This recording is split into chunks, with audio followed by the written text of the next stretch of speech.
नीलेश प्रकाश शिलारखाने, उम्र 38 साल, पुणे। दिसंबर 2018 में निदान हुआ।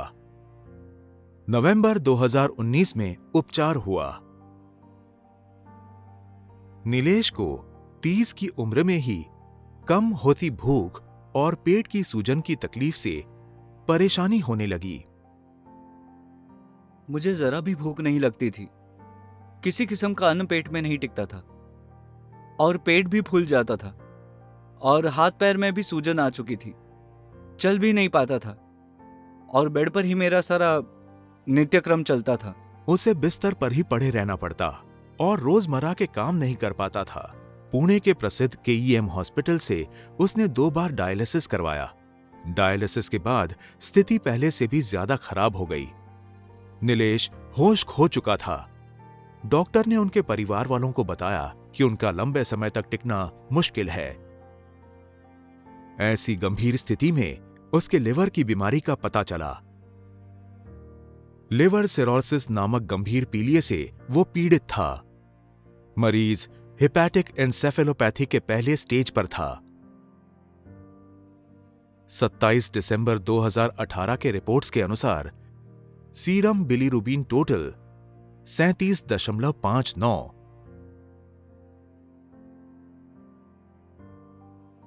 Serum bilirubin total direct 27.23, indirect 10.36 और सीरम एसजीओटी 109 था।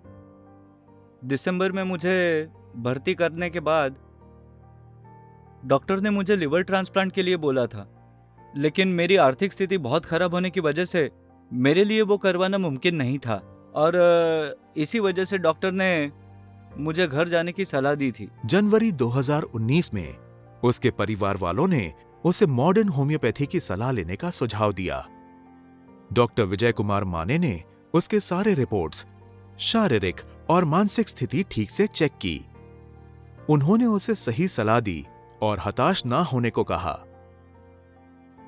ठीक से अध्ययन करने के बाद डॉक्टर विजय कुमार माने ने उसकी क्यूरेटिव लाइन ऑफ ट्रीटमेंट शुरू की और इस तरह नीलेश को लिवर सिरोसिस के लिए मॉडर्न होम्योपैथी की देखभाल में रखा गया।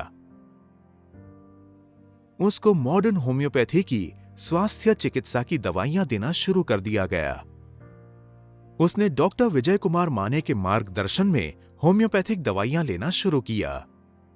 सिर्फ 2 महीनों के अंदर हॉस्पिटल में एडमिट हुए बगैर नीलेश को समझ में आया कि उसकी तबीयत में बदलाव आ रहा है। उसकी मानसिक स्थिति ठीक होने लगी थी। शरीर की सूजन भी कम होने लगी थी। उसे फिर से भूख लगने लगी थी। 19 जनवरी 2019 मार्च तक के रिपोर्ट्स आ चुके थे। Serum bilirubin total 30.2, serum bilirubin direct 23.14 और सीरम बिलीरुबिन इनडायरेक्ट 7.6। इस बदलाव को देखकर ही उसने मॉडर्न होम्योपैथी की दवाइयों को चालू रखना तय किया। आगे के मेडिकल परीक्षण में उसकी रक्त कोशिका बढ़ती दिखाई दी। पीलिया नियंत्रण में आ चुका था। लिवर के जंतु अब कम होने लगे थे।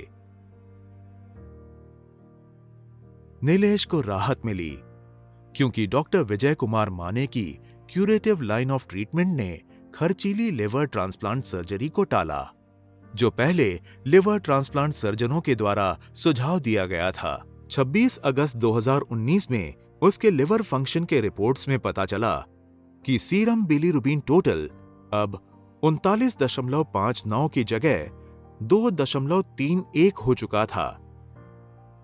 सीरम बिलीरुबिन डायरेक्ट 0.60, जो पहले डायग्नोसिस के वक्त 27.23 था, और सीरम बिलीरुबिन इनडायरेक्ट 10.36 से 1.71 तक आ चुका था, जो अब नॉर्मल था। 27 सितंबर 2019 में फाइनल रिपोर्ट्स दिखाए गए, जिसमें नीलेश का लिवर सिरोसिस डॉक्टर माने के द्वारा खत्म कर दिया गया था। इन रिपोर्ट्स के अनुसार सीरम बिलीरुबिन टोटल 1.57 दिखाई दे रहा था। Serum bilirubin direct 0.91, serum bilirubin indirect 0.66 था। और तो और उसका शुगर लेवल भी कंट्रोल में आ चुका था। फास्टिंग शुगर 350 थी, जो अब 123 हो चुकी थी। बीपी शुगर 450 थी, जो अब 234 हो चुकी थी, जिस वजह से अब वह स्वस्थ था। 22 फरवरी 2020 के यूएसजी एब्डोमेन और पेल्विस रिपोर्ट्स के अनुसार पता चल गया था कि अब कोई एसाइटिस नहीं है, मतलब प्रवाही संचय नहीं था। लिवर में स्लाइटली कोर्स इको टेक्सचर था। Serum albumin 3.6, serum bilirubin total 1.57। Modern homeopathy के इलाज से पहले उसके हीमोग्लोबिन की आकृति सिर्फ 9.1 थी, जो अब 12 तक पहुंच चुकी थी। और इस तरह मॉडर्न होम्योपैथी की मदद से ही मरीज फिर से नॉर्मल जिंदगी जीने लगा। उसने हॉस्पिटल में एडमिट हुए बगैर इस प्रकार के चिकित्सा उपचार देने के लिए मॉडर्न होम्योपैथी का शुक्रिया अदा किया। ठीक से ध्यान रखना, किसी भी दुष्प्रभाव के बिना का इलाज, और सबसे जरूरी, इस इलाज के साथ ही वो अपनी नॉर्मल जिंदगी जीने लगा था।